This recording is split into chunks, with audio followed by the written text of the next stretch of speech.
Salmo 37, versículo 4 diz: Deleita-te também no Senhor e te concederá os desejos do teu coração.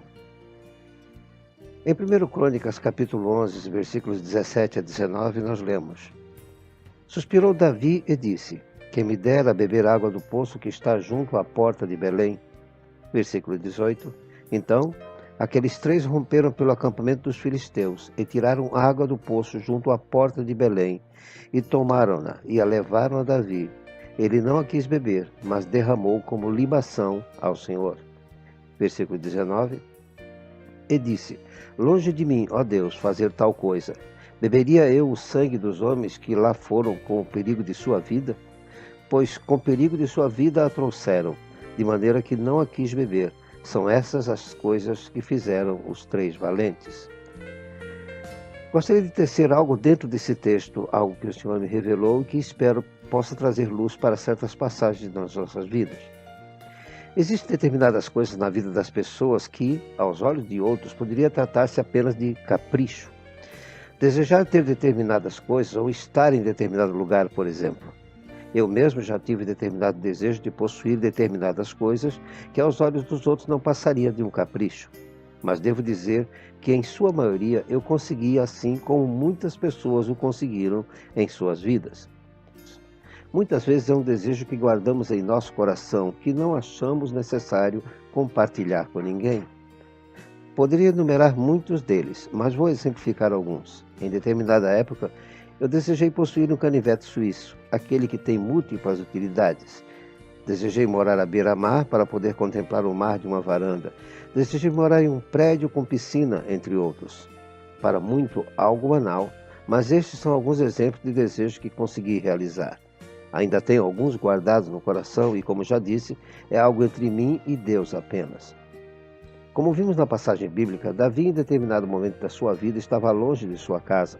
Havia sido consagrado rei pelo povo, cumprindo uma promessa dada pelo próprio Deus anos antes, quando Samuel o ungiu rei, quando ele ainda era apenas um pastor de ovelhas. 1 Samuel 16:13. Tomou Samuel o chifre de azeite e o ungiu no meio de seus irmãos. E daquele dia em diante o Espírito do Senhor se apossou de Davi. Então Samuel se levantou e foi para Ramá.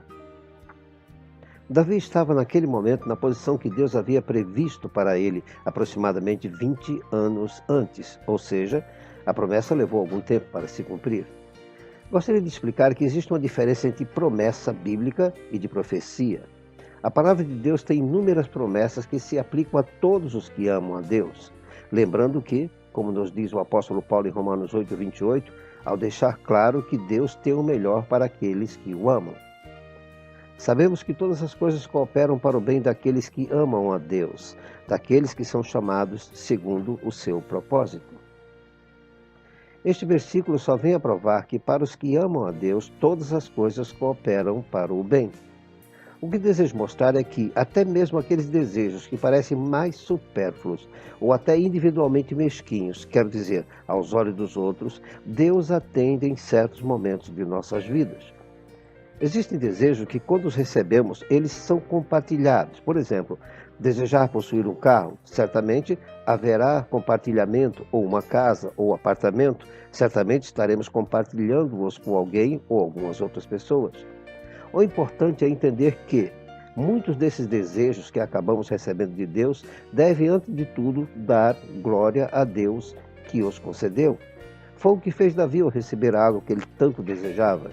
Despejou como uma oferta diante de Deus, abriu mão de um desejo e, em um ato de puro agradecimento, ofertou seu desejo ao Senhor. Quando somos abençoados, temos que agradecer ao abençoador, como nos mostra o versículo 18b. Ele não a quis beber, mas derramou como libação ao Senhor. A Nova Versão Internacional diz assim: mas ele se recusou a beber. Em vez disso, derramou-a como uma oferta ao Senhor. Davi reconheceu em primeiro lugar que Deus havia propiciado que seu desejo fosse atendido. Se recebemos algo do Senhor, por mínimo que seja, devemos agradecer a Ele e somente a Ele, como nos diz o apóstolo Paulo em 1 Tessalonicenses 5,18. Em tudo dai graças, porque esta é a vontade de Deus em Cristo Jesus. Devemos sempre dar graças a Deus por tudo. Existem pessoas que dizem que devemos dar graças por tudo, incluindo as doenças, as dificuldades, o que é errado. Não é o desejo de Deus que estejamos doentes ou em dificuldades. Para isso existe sua palavra para nos instruir, para não entrarmos em situações difíceis da vida. Davi soube reconhecer o sacrifício dos seus homens. Eles não precisavam fazer aquilo. Fizeram-no por amor ao seu rei, ao seu líder, ao seu amigo. Quantas pessoas já não abençoaram nossas vidas, nos dando algo que desejaríamos ganhar? Quantos já não foram um socorro em momentos difíceis, seja de necessidade física ou material? É também saber reconhecer aqueles que propiciam para que aqueles desejos fossem realizados. É o que ele demonstra ao dizer no versículo 19, e disse, longe de mim, ó Deus, fazer tal coisa.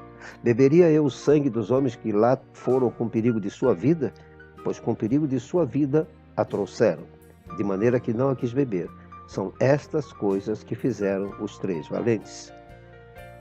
Davi reconheceu o sacrifício daqueles homens, e quantas vezes não somos ingratos com aqueles que se sacrificaram por algo para nos ajudar? Importante ainda é poder compartilhar com outros aquilo que nos trouxe alegria. Não adianta nada sermos abençoados por Deus e não poder abençoar outros com aquilo que recebemos. Quantos irmãos não têm que ir a pé para casa? Se ganhamos um carro, por que não ajudar esses irmãos?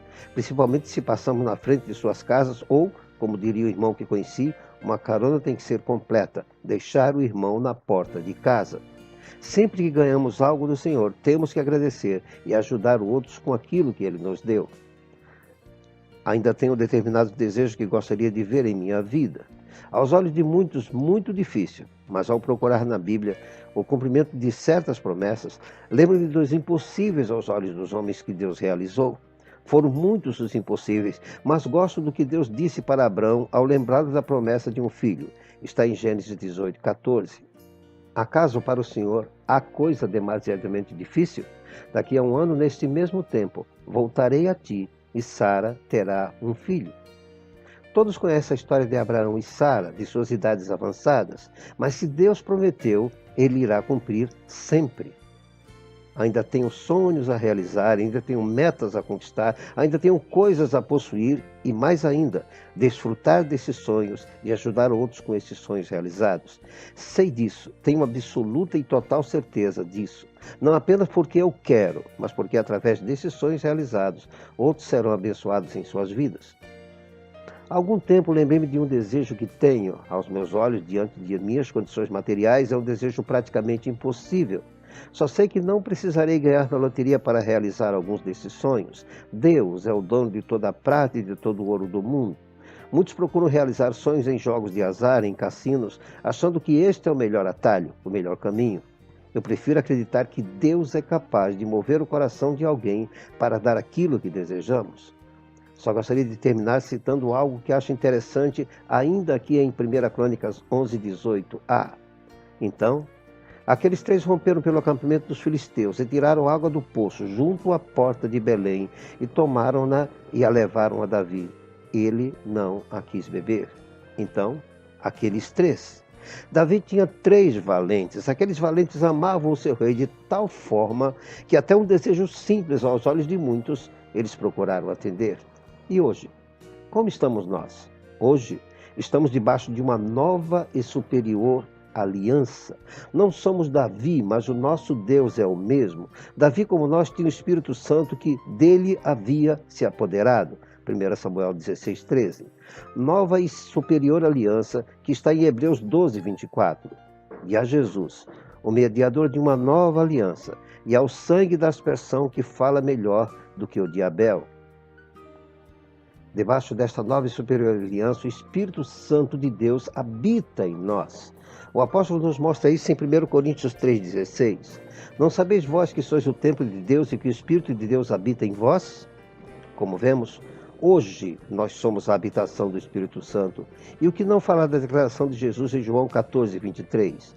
Jesus respondeu e disse-lhe: se alguém me ama, guardará a minha palavra, e meu Pai o amará, e viremos para ele e faremos nele morada.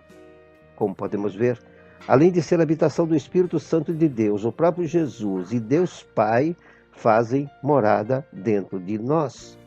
Com toda certeza e sem nenhuma sombra de dúvida, estes três juntos são muito mais do que os três valentes de Davi. Não basta apenas desejar, é necessário acreditar, crer que estes três juntos podem fazer muito mais do que apenas trazer um jarro de água de uma fonte. Ter fé. É, antes de tudo, aprender a depender apenas do que Deus pode fazer. Agradá-lo com a tarefa mais simples de todas, como nos mostra o livro de Hebreus 11:6. De fato, sem fé é impossível agradar a Deus, porque é necessário que aquele que se aproxima de Deus creia que Ele existe e que se torna galardoador dos que o buscam. Muitos procuram agradar a Deus de todas as maneiras possíveis, e a maneira verdadeira que o próprio Deus nos mostra é esta: ter fé nele. Quando falo em desejo, não estou me prendendo apenas ao lado material da questão, me refiro à cura de uma doença, à transformação de pessoas da família, à cura da própria alma. O importante é nunca deixarmos de agradecer a Deus, proclamar a todos o que Ele nos fez e ajudar as pessoas com o que Ele nos der. Lembremos sempre do Salmo 37:4. Deleita-te também no Senhor e te concederá os desejos do teu coração.